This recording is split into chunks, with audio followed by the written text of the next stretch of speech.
Hi everybody, it's Shane at Pulse Personal Training, your fitness expert, here today to help you learn how to read a nutrition label. Now I know that sounds a little basic, but I think it's one of those things that gets taken for granted when nutrition is being discussed amongst fitness professionals, that everybody knows how to read one of these labels. So we're going to scale it all the way back, and we're going to learn about calorie counting, and the number one thing you need to know is where you get that information from. So we're not talking about how to build a diet today, we're just learning about the information. So I've written up here exactly what you'd expect to see on the back of something you'd buy at the grocery store. So nutrition facts, and the first two blocks of information you have here are the serving size and the servings per container.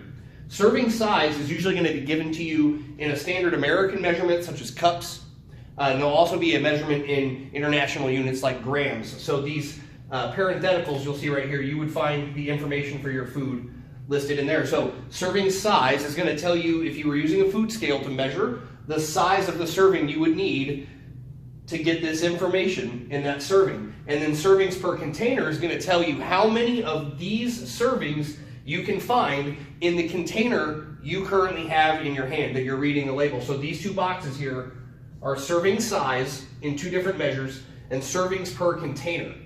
So that's what's above the line here. When you get down here, you get the actual nutritional information. Usually it's started off with calories. The large word will be calories.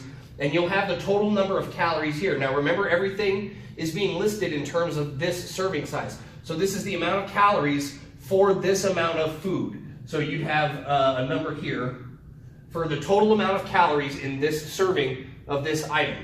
And then you would have underneath that, they're mandated to list how many calories of the calories contained, how many of those calories come from fat. So that's the number you're going to find listed here. Down below that, they're going to break all your calories down. So we started with just basic calories, how many overall are in the food item. Below that, they're going to go into the macronutrients, and I'm going to touch on this, but we're not going to get into the ins and outs of why all this matters right now, because if we're just learning to count calories, if we're just starting a food journal, pretty much everything I'm going to need is going to be above that line right there. But let's cover this. Total fat will be listed in grams.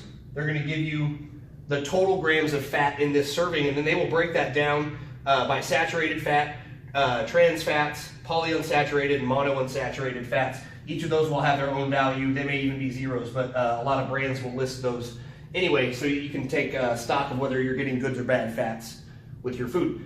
Same thing down here for carbohydrates. They give you an overall breakdown of how many carbs you would find in the serving size. So this would be overall grams of carbohydrates you'll find right here. And below that, they're going to break that down into two different sources. They're going to give you grams of fiber in the first box, and below that there'll be grams of sugar. And recently they made a change. You'll find a box that says added sugar. I think that's very helpful because they're telling you not just how many sugars are present in the product, but how many grams of sugar they've added to the product. That'll give you a difference between naturally occurring sugars and sugars that have been added.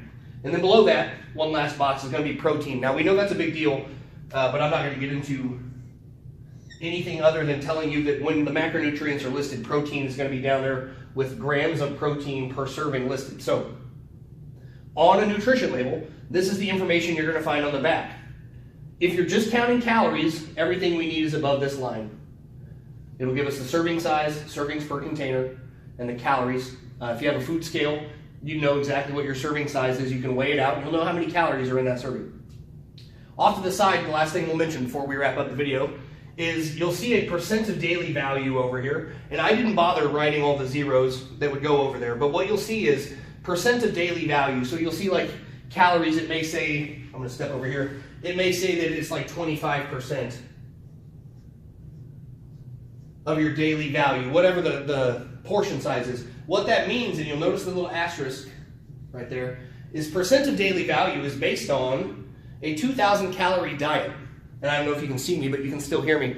When it says based on a 2,000 calorie diet, you and I are not on a 2,000 calorie diet. This is just a general standard that was developed so that the nutrition label could be standardized and give you that information. So basically, when I'm looking at a nutrition label, I'm disregarding everything over in the percent of daily value, unless I'm looking at something like micronutrients and minerals and stuff like that. But for calories, fat, carbs, proteins, and all the nutrition information that I've got on the board, the percent of daily value is not something I'm concerned with, because that's not my number, that's just a general number that they came up with.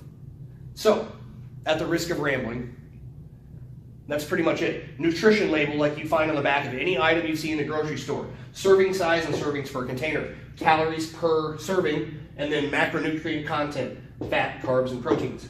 Beyond that, I could go way further. But that's what I do for a living. That's Pulse Personal Training. We provide that type of service. We'd love to have this discussion with you in person and get into why it is that knowing this information is helpful. Why is it that keeping a food journal can be so beneficial for muscle gain, strength gain, fat loss, weight management, and stuff like that. But it's all going to start with data, and the most important thing is that you understand the information that's in front of you. So, if you like what you see, hit the like button. Be sure to share the video if it's something you learn from. And if you want to get more in depth, send us a message. We'll schedule an appointment to do a consultation. Again, Shane at Pulse Personal Training. Thanks for watching. Have a great day.